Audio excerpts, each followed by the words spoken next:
Ésaïe, chapitre 29. Malheur à Ariel, cité dont David fit sa demeure. Ajoutez année à année, laissez les fêtes accomplir leur cycle. Puis j'assiégerai Ariel, il y aura des plaintes et des gémissements, et la ville sera pour moi comme un Ariel.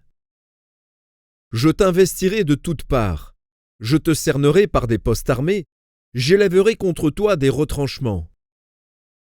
Tu seras abaissé, ta parole viendra de terre, et les sons en seront étouffés par la poussière. Ta voix sortira de terre comme celle d'un spectre, et c'est de la poussière que tu murmureras tes discours. La multitude de tes ennemis sera comme une fine poussière. Cette multitude de guerriers sera comme la balle qui vole, et cela tout à coup, en un instant. C'est de l'Éternel des armées que viendra le châtiment, avec des tonnerres, des tremblements de terre et un bruit formidable, avec l'ouragan et la tempête, et avec la flamme d'un feu dévorant. Et, comme il en est d'un songe, d'une vision nocturne, ainsi en sera-t-il de la multitude des nations qui combattront Ariel, de tous ceux qui l'attaqueront, elle et sa forteresse, et qui la serreront de près. Comme celui qui a faim rêve qu'il mange, puis s'éveille, l'estomac vide, et comme celui qui a soif rêve qu'il boit, puis s'éveille, épuisé et languissant. Ainsi en sera-t-il de la multitude des nations qui viendront attaquer la montagne de Sion. Soyez stupéfaits et étonnés, fermez les yeux et devenez aveugles. Ils sont ivres, mais ce n'est pas de vin. Ils chancellent, mais ce n'est pas l'effet des liqueurs fortes.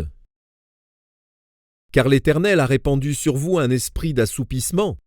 Il a fermé vos yeux, les prophètes. Il a voilé vos têtes, les voyants.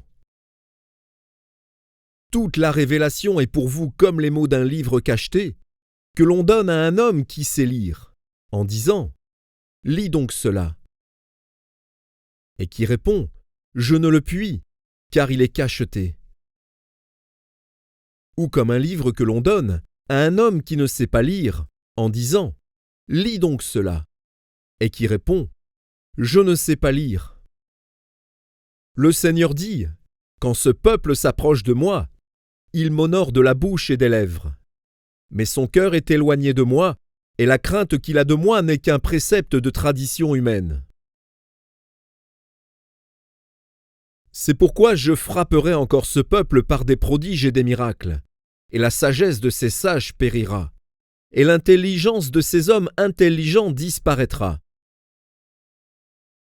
Malheur à ceux qui cachent leurs desseins pour les dérober à l'Éternel, qui font leurs œuvres dans les ténèbres, et qui disent « Qui nous voit et qui nous connaît ?»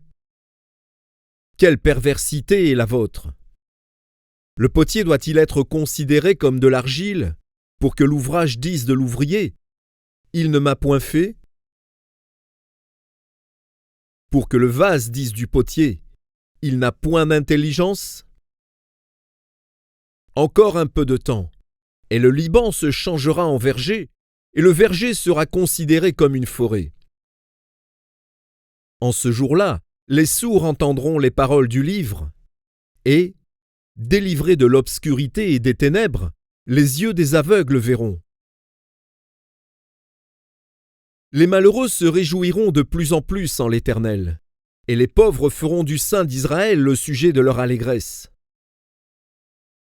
Car le violent ne sera plus, le moqueur aura fini, et tous ceux qui veillaient pour l'iniquité seront exterminés, ceux qui condamnaient les autres en justice, tendaient des pièges à qui défendait sa cause à la porte, et violaient par la fraude les droits de l'innocent.